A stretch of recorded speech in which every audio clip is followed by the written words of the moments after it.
I thought what I'd focus on today is one of the sites at Eagle Farm, which is known as the Hangar 7 site, and another site which is nearby in Ascot,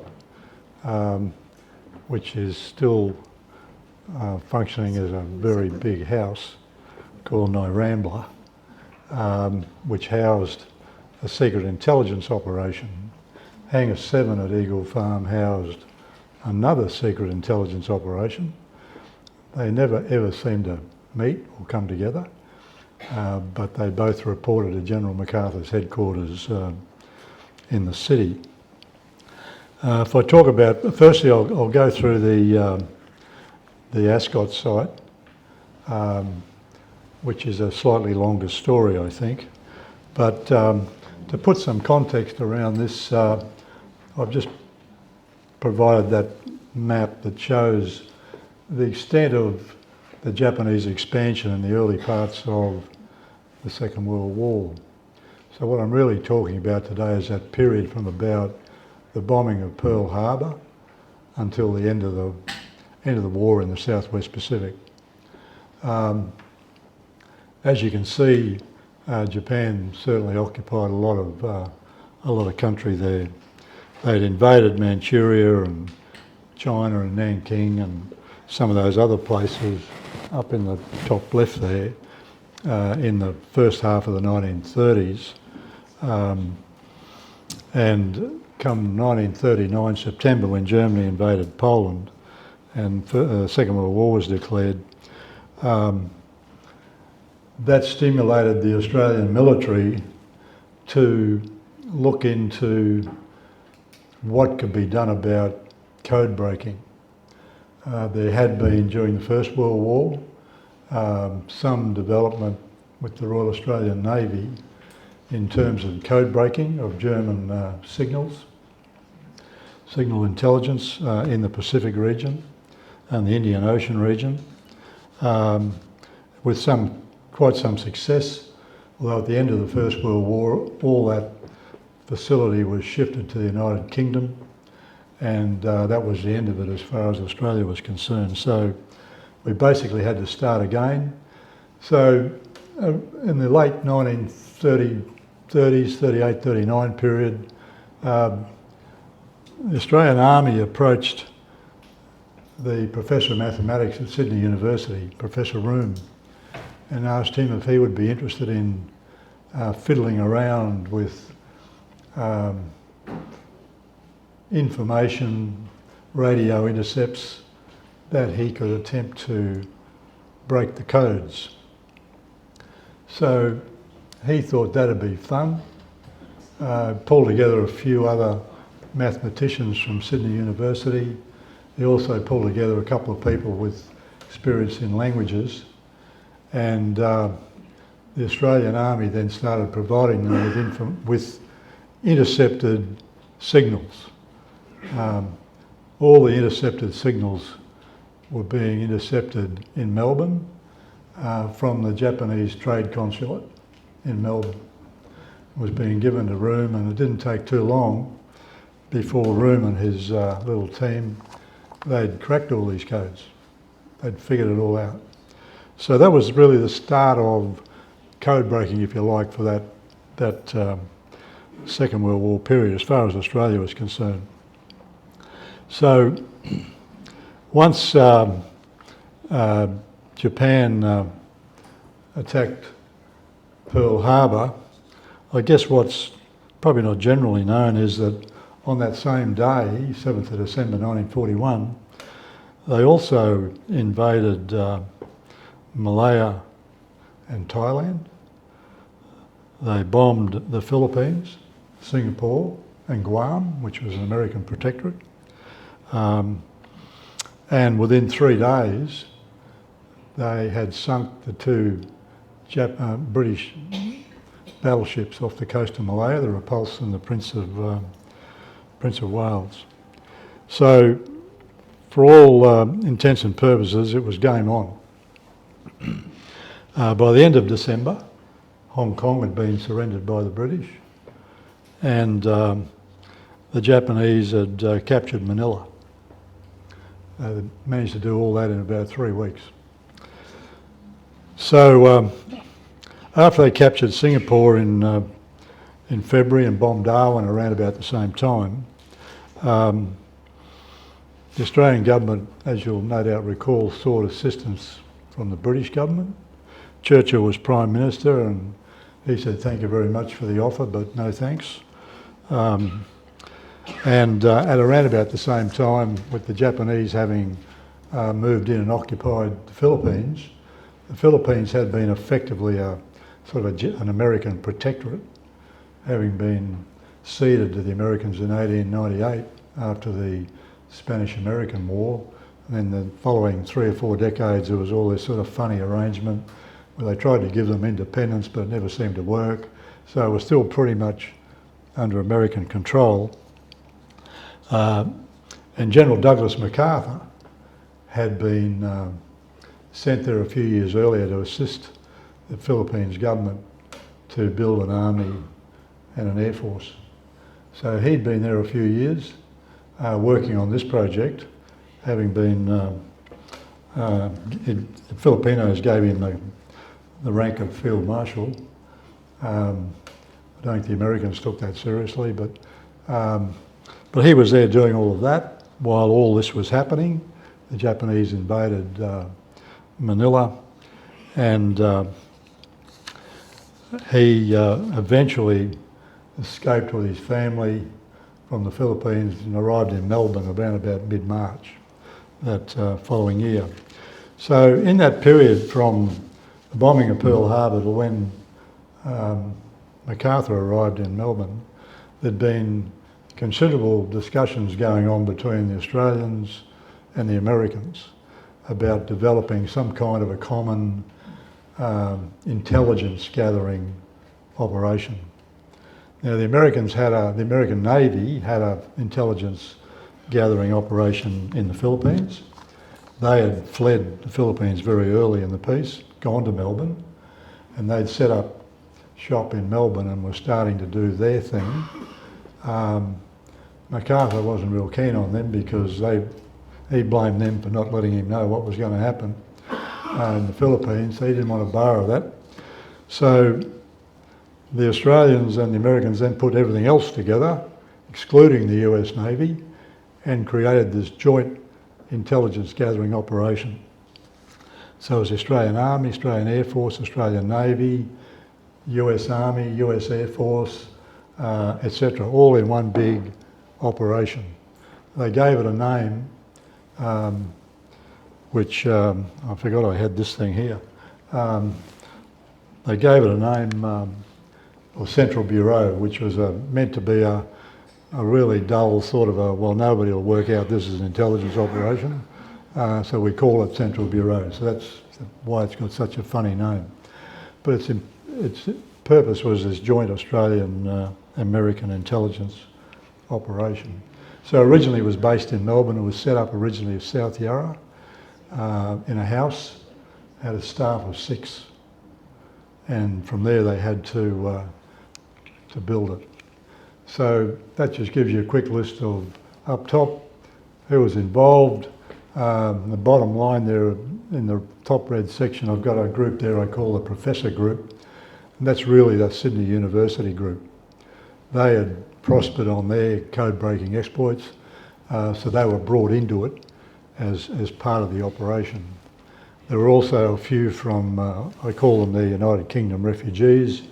They were people who had been involved in intelligence gathering or code interception or whatever in Asia, be it Hong Kong or Singapore or wherever, and they'd fled from there and arrived in Australia, went to Melbourne, and they also became part of this operation.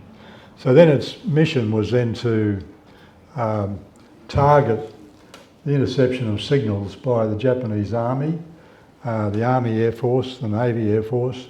The Japanese had a very large water transport operation. Just think about it, they're a long way from home.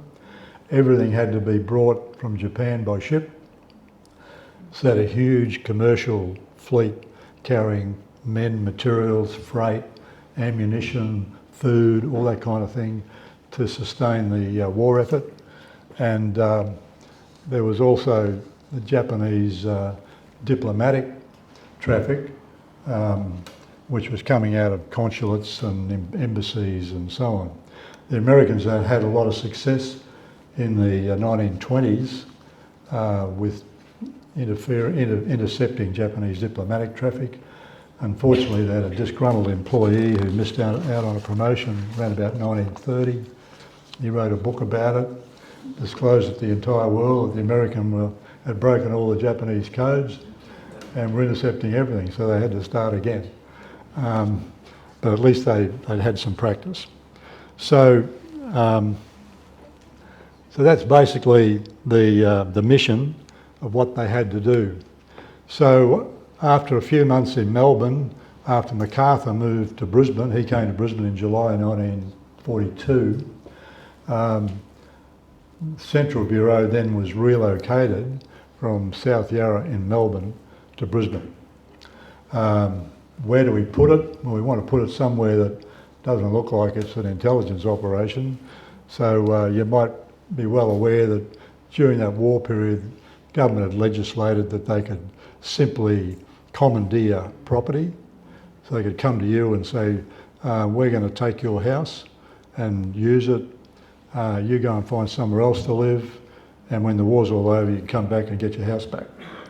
So that's what they did in Ascot, where they set this Central Bureau thing up. They commandeered a very large house that had been, well, firstly, you can see I've got a dot there, the address, 21 Henry Street. They chose a house there at 21 Henry Street. It was a really big house. I'll show you a photo in a moment.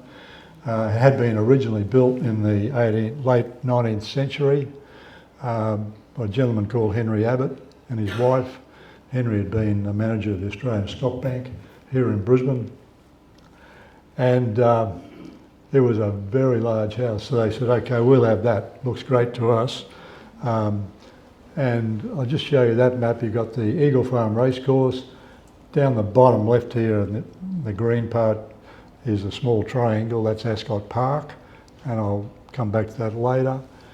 In Ascot Park, I've got a blue arrow pointing to the Hamilton Fire Station. I'll come back to that in a moment. That features in all of this story. So I'll now try this next slide. So that's the house that Henry built in the 1880s. It was a pretty big house and originally occupied 15 acres of land, but with subdivision over time, it now sits on about 3/4 of an acre of land, as it did about that World War II period. That's a photograph taken about 2 years ago when the house was on the market, and I got that off the real estate agent's brochure. So it's probably been tricked up a bit. But so that's the house as it is now.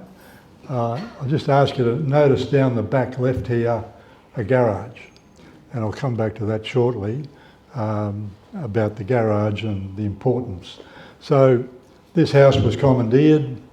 The Americans took the top floor. They were doing the code breaking, and the Australians took the bottom floor. They were doing the traffic, all the radio interception work. That groups spread throughout the country, Air Force and Army, intercepting all the radio traffic. And they had to analyse the traffic, get a good feel for where it was coming from. That gave you some indication of the intensity of activity by the Japanese, but also they were able to use the radio direction to pinpoint where the messages were coming from. If you could pick up a message from 3 different listening posts and then plot that on a map where the 3 lines intersected, that's about where it was coming from. So this then became, Nyrambla became headquarters of Central Bureau and remained that way until the end of the war. Now one of the things MacArthur was a pretty aggressive sort of a guy. He used to throw his weight around a bit, and he demanded all the best stuff for his people. And the IBM company had developed these machines. They're not computers, they're actually punch card machines. They called them tabulators at the time. So MacArthur insisted on 12 of these being shipped out immediately from the United States. They were so complicated, IBM had to send engineers out to run them. But essentially they were just punch card machines. And they were, as they were intercepting the radio signals, they had a lot of what they call the garage girls. Now I pointed out the garage earlier, or Australian AWAS women, Australian Women's Army Service. They were all employed. They worked in the garage on a lot of this work. The garage initially had a dirt floor and a tin roof, and it got very hot in summer, and the laddies weren't allowed in the house at all except to go to the toilet. So they had a whole bunch of these things. They were very noisy, but they were these IBM tabulators, and they were helping process all this information. And eventually the neighbours complained about the noise because it was 24 hours a day. So down the road there's the Hamilton Fire Station. It was built in the 1920s by the Hamilton Council. So they were tipped out, and this building was commandeered, and the punch card machines all went in there. That solved the noise problem, solved the neighbour problem, but then as part of that, the whole park was taken over, and it then basically became sort of a small version of what the British had done at Bletchley Park. So they had a whole lot of little huts, and each little hut was doing specific work as all the information was coming in. So it wasn't too long before they were doing up to $1,000 intercepted messages a month, and by the end of the war they were doing multiples of that, just to keep processing the whole thing. So that's the old Hamilton Fire Station, where it was all located. There's a little plaque on the wall there at the moment to acknowledge that, and this is the plaque on the front fence at Norambla, the big house. Just to give you some idea of the differences, the problems they encountered, Morse code was the methodology used to transmit radio signals, and the Morse system had been developed in the 19th century. And there was a system of dots and dashes, and there was an alphabet and numbers. So Morse code had 26 letters and 10 numerals. The Japanese language wasn't suited to that, so the Japanese invented their own version of Morse code, if you like to call it that. They called it Kana code, and it had 71 to 75 phonetic groups, far more complicated than Morse code. So what I've just done there is given you under Morse, dot dash is A, dot dash under Kana is I. So they had the Japanese alphabet and language system covered by having invented their own version of Morse code. So that just added another degree of difficulty to the code breaking job. This is a copy out of a code book, a Japanese code book, where you can see the whole alphabet and what the Japanese equivalent was. That's a page out of a Japanese code book. So this Japanese system was based on code books, and the books were reprinted, reissued every month, went right across the Army, the Navy, the Air Force. They must have printed a lot of books. And then the system that they used, the header of the message carried the page number and the column number, and then there was a 4-digit or a 5-digit number which had to be decoded, and then this book is really the translation. So if you look at, say, over there on, was it 6236 or 6230, they've highlighted in yellow, that's actually the Japanese word for MacArthur. And the bottom one there, that's the Japanese word for Roosevelt. So So the Japanese had this whole much more complicated system which they had developed. And our people then had to decode all that, and then had to have another layer of translators, so we had to train translators as well as code breakers and so on. So it was quite a busy operation. That just gives you a bit of an idea. Up the top, I've taken the word MacArthur, the code number in that page was 6236. Each month they had what they called a non-carry forward number, so you added that to the number, then you transmitted that, then you did it all in the receiver did it in reverse, and he went back to the book and the answer was MacArthur. So that's how it sort of worked. It was complicated. I mentioned earlier the direction finding. That's just an example of what was possible with three separate, A, B and C being three separate receiver points where you could track the direction from which the message was coming, and if all three of you had the same message at the same time, then you could work out where it came from and take whatever action was required. This is just a photo out the front of No Rambler. The fellow in the middle with the baton, that's General Blamey. The guy next to him on that side, he was one of the American generals. So they'd paid a visit to check the whole place out, see what was going on. Interestingly, MacArthur was in Brisbane for over 2 years and was wholly dependent on what was going on here and never went there once. This is just a drawing that was done at the time of the Ascot Park, and all the little huts was all set up. Up the top there, that's the fire station there.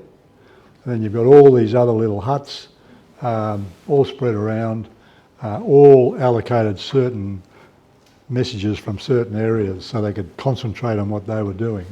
So it was quite complicated work. This is just a photograph of one of the hut groups. The gentleman in the white shirt here, that's Professor Room. He was sort of the go-to man. He was really the smartest guy in the room as far as our side was.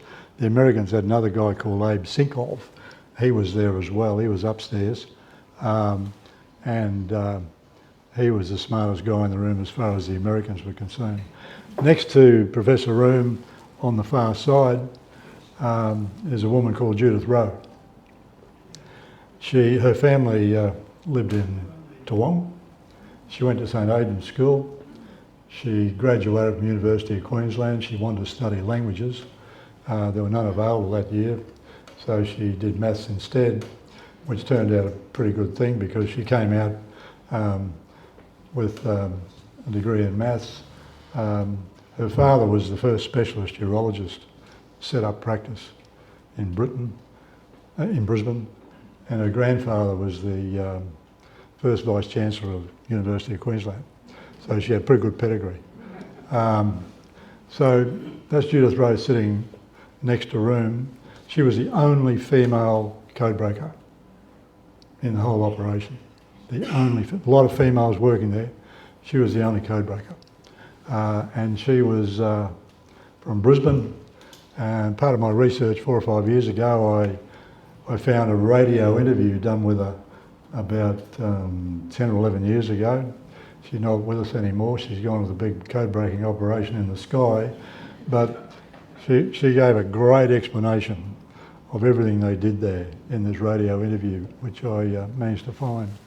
The other person there, some of you may recognise, up there in the back corner, that fellow there, he wasn't a code breaker. He was just a general rouseabout that they had there, cleaning up, tidying up, making the coffee and tea and so on. But he became very prominent in Australia after the war as an artist. So I'll let you have a think about who that might be, and we might go back to that later, but he was quite a prominent Australian artist. Okay, well anyway, that's just the crew out of one hut, but Professor Room was one of the superstars there, as was Judith Rowe.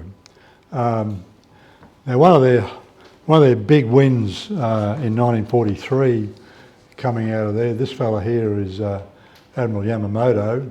He was number 3 in the Japanese hierarchy after the Emperor and the Prime Minister. And he was the mastermind of the attack on Pearl Harbor, and he was head of the Japanese Navy. A message in, I think it was April 1943, a message was intercepted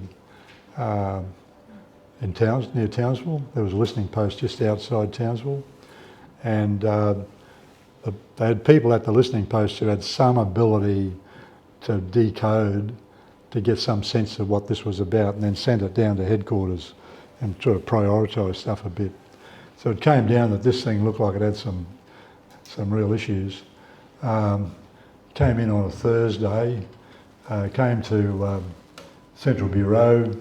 They broke it down pretty quickly, and essentially what it was saying was that this fella, who was head of the Japanese Navy, on Monday he was flying from the Japanese base up in Rabaul, down the eastern end of the island of New Britain, and he was coming down a little island called Balal Island at the southern end of Bougainville. And Bougainville was occupied by the Japanese at the time. He was coming down to check things out.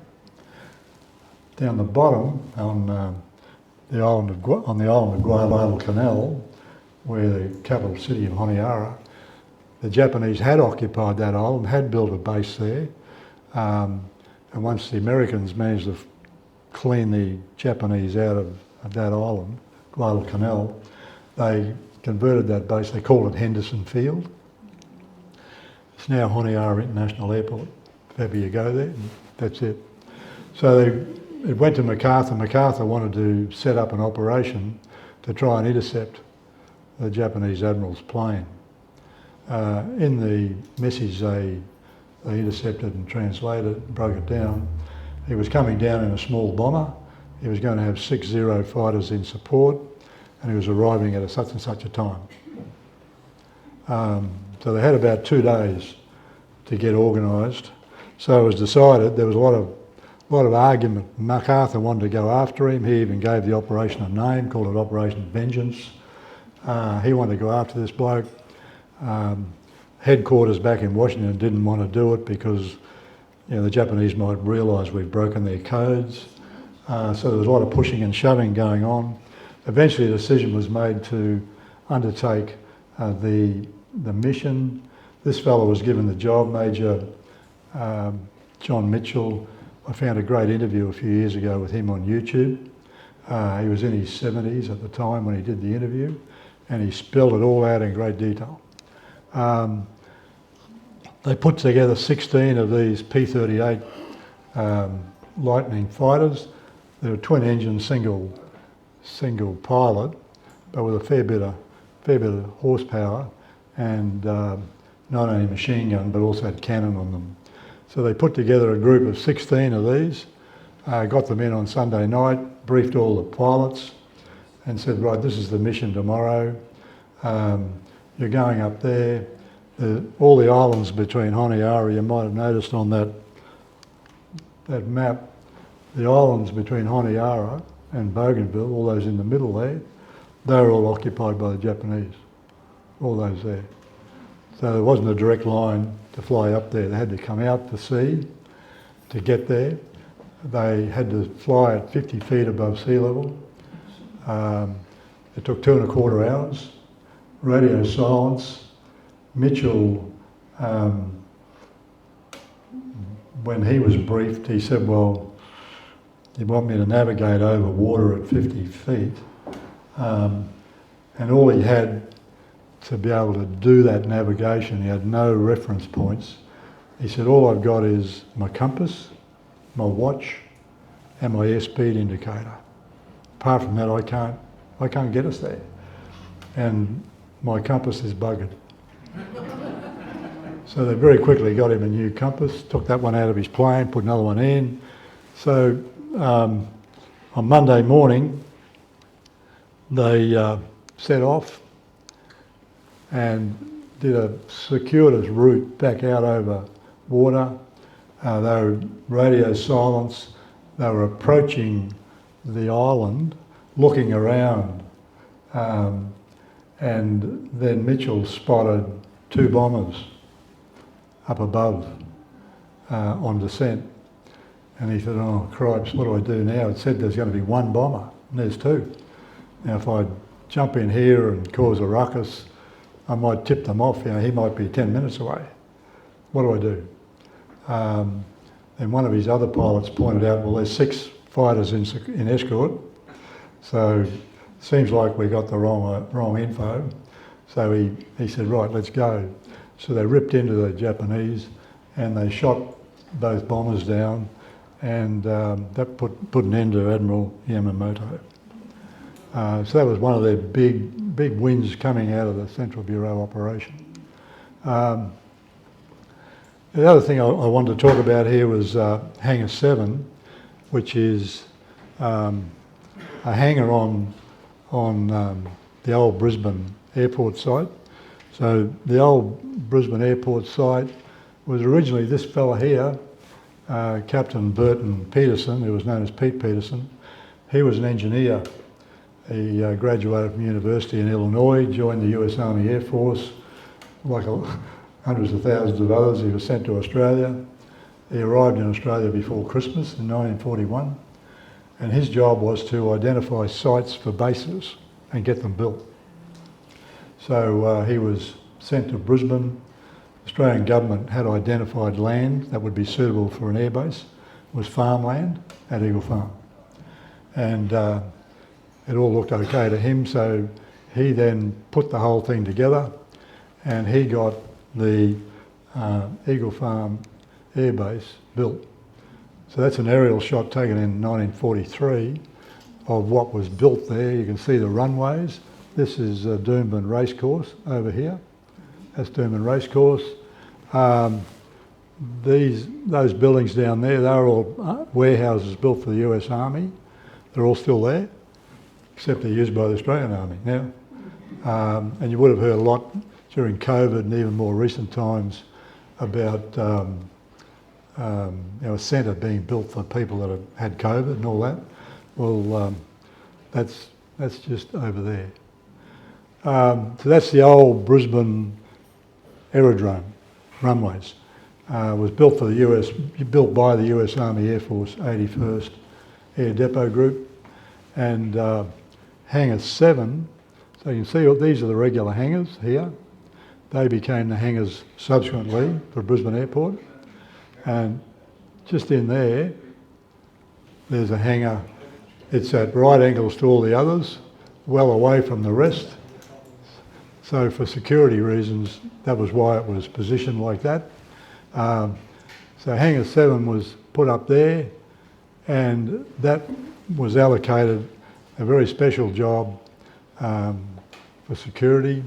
The problem it was meant to solve was that one of the rude shocks the Americans got right at the start of the war against the Japanese was the Japanese fighter aircraft were far superior to anything the Americans had. And if they got into dogfights against the Japanese, they were losing planes and pilots 10-1. So they had to figure out what are these Japanese doing here? Like, we're Americans, how come they got better planes than us? So Hangar 7 was set up, highly secure. That's just an aerial shot showing both race courses, both of which became army camps. The Americans were in one, the Australians were in the other. The Americans had all the party stuff over on their place, all that.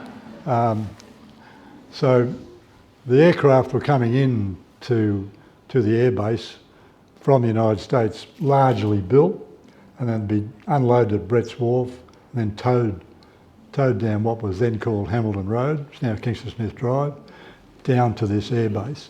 So that's just some planes, you can see they haven't got propellers on them, but they're being towed down to the airbase to be finished off. This one had a bit of a mishap, got tangled up in the tram wires, overhead tram wires, on Hamilton Road. So Hangar 7, as I said, was built separately all the main hangars are steel frame. Hangar 7 was built out of timber.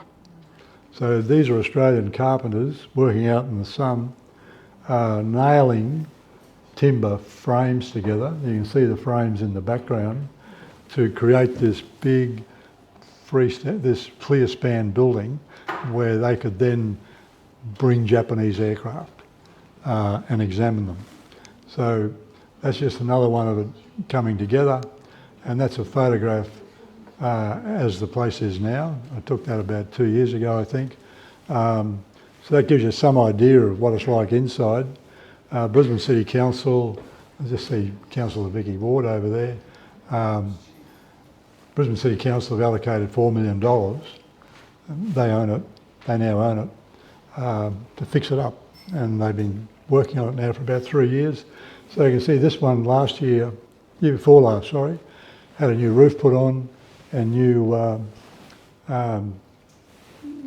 translucent panels. So it's all natural light inside. The yellow bollards there, during council doing their work, it was discovered that there was a weighbridge in the middle of the building set into the concrete. In all the research I did, I used to read about these planes and why this one was better than that one that weighed so many thousand pounds, and that one, I never worked out how they worked out the weight of a plane. And it's only in the last 2 years we've all realised there's a weighbridge in the middle of the building and no one had ever noticed it, because it was below the slab. And all the working parts were below it. So that's why it's now got bollards around it. Council wanted to protect it. So this fella here, his name's Clyde Gessel. He was from Salt Lake City, and he was another engineer. His skill was in designing and building dams. He came from Salt Lake City in Arizona. That part of the US, they built a lot of dams, and in typical military fashion, he was given the job of working out why these planes were so good. He knew absolutely nothing about aeroplanes, but he was about to learn. So he was put in charge. He, fortunately, for people like me, he kept a diary, a daily diary. And about 10 or 12 years ago, after he passed away and he was still living in Salt Lake City, his daughter typed his diary up. He had a handwritten diary. She went through it all and typed it all and gave me a copy. So I've got a copy of his diary. So he was in charge, and his job was work out how do we get on top of these Japanese planes. Well, the only way you could do that was to go and get some and examine them. And the only way to get some was to go up into the islands of New Guinea and Solomons and so on, where there were wrecks of Japanese planes, and pick them up, bring them down to the beach, take them out onto ships, bring them down to Brisbane, and bring them to Hangar 7. So this is just a few photos of Australians and Americans pulling these things apart so as to get them back down to Hangar 7. One of the things that in Gessel's diary he pointed out was that the Japanese used a lot of aluminium in their planes, which made them lighter. They also used this methodology of construction with a lot of perforation in the structural elements, which lessened the weight again. Fortunately for the American fighters, pilots, the Japanese didn't have any protection around the pilot or around the fuel tanks. What they in fact had was a thin layer of aluminium attached to canvas, and they had convinced their pilots that this was some super metal and you would be okay. Well, it sure as hell wasn't okay. Gessel, in his diary, was really puzzled by this. He was an engineer, and he looked at this stuff and thought, I can't work out how this works. So he took some up to Amberley Air Base, took a 50 calibre machine gun up there with a few guys, set it all up on a frame, went back 100 yards and fired at it with a machine gun that tore it to shreds. So that's when he realised it was all a con. But that's That's what the Japanese did.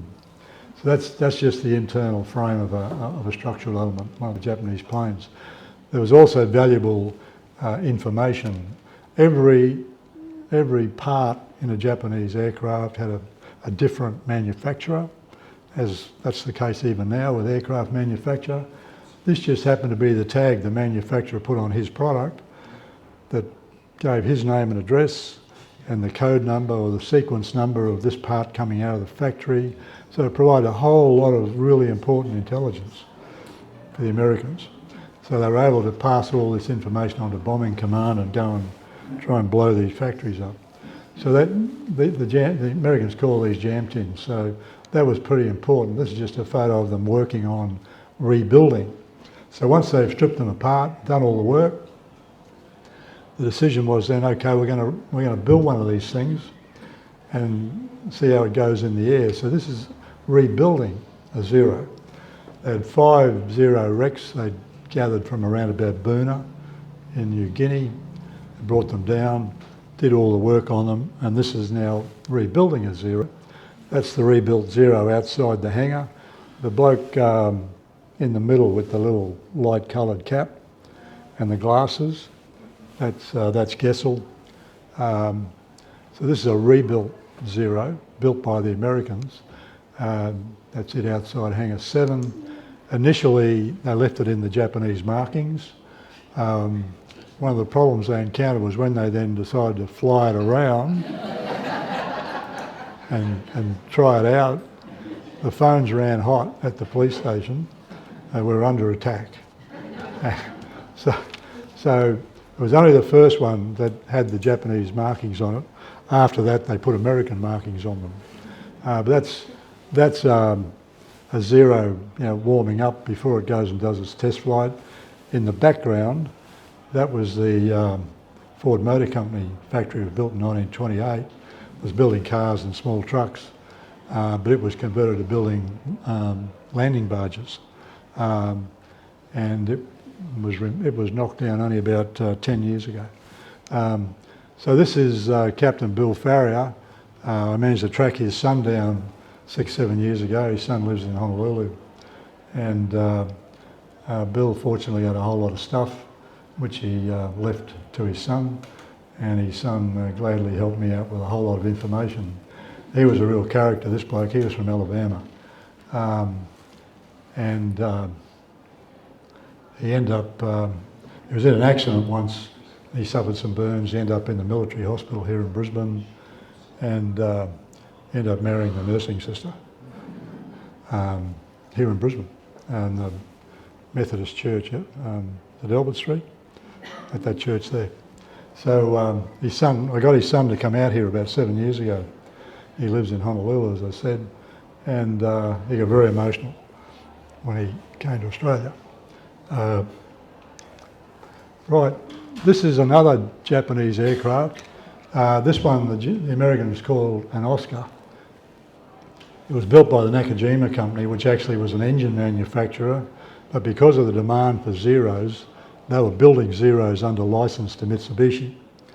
But in the back of the shed, they were playing around and trying to improve on the Mitsubishi Zero. So this is what they put up to the Japanese military as an improved version of the Zero. As you can see, this one's got dual rotary motor. The Zero's got a single rotary motor. So as a consequence, this one's a bit longer, a bit wider, a bit heavier. And the Americans had this habit of giving things names, and fighters were being named after men. Bombers were being named after women. So we had Betty bombers. This was called Oscar. So that was a far superior plane to the Zero, but the Americans rebuilt that one here as well.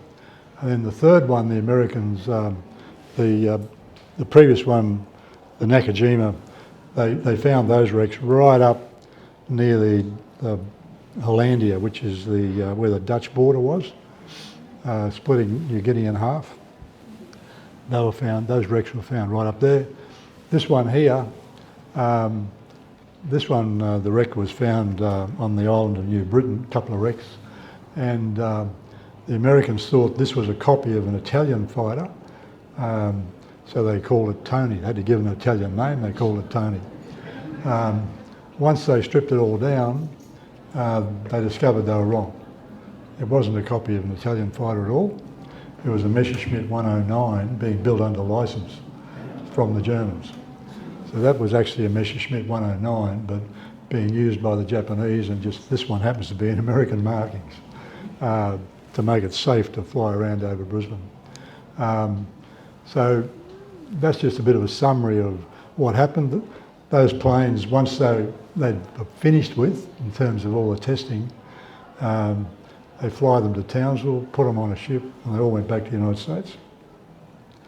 And come July 1944, the whole operation, all the RWF people, all the crew, everybody went back to the United States. And they carried on the work there after July 1944. I think I'm done. Oh yeah, these are just a couple of books. If you've got some interest in code breaking, this one here, that's been produced by the Australian War Memorial, and it tells the story of Central Bureau. It's quite good. It's available in the War Memorial bookshop. That one there is just about code breaking in the First World War. This one here is really, Gessel's daughter has written a book about her father and his exploits based on his diary. The cafe down at the Eagle Farm, where we have the Interpretive Centre, actually sells them, but he's out of stock at the moment. But that's her book. And that one there is written by the author of, neither of those. Radio Girl, that's really about a woman, Mrs. Violet Mackenzie, who in the lead up to the Second World War, she had a radio shop in Sydney, and she decided women should be trained in Morse code, how to send and receive Morse code. So she set up her own operation. She trained 1,000 women in a little room above her shop in George Street in Sydney. So when war came, she had 1,000 trained Morse code operators available. She went to the Australian Navy and said, well, I've got 1,000 trained people. And they said, we don't take women, sorry. Yeah, she was not one you could say no to. And she badgered the Royal Australian Navy until they set up a separate women's division, the RANS, Women's Royal Australian Navy Service. And those women were taken in there. And they were all very busy during the war. She even had uniforms for them. It was really a military operation she ran above a shop in Sydney. So it's a great book. The author of that was the author of one of the others as well. If you're interested in going down to the Heritage Centre at Eagle Farm, Schneider, that's the address, Schneider Road, and you won't miss it. That's what it looks like. I think I'm done.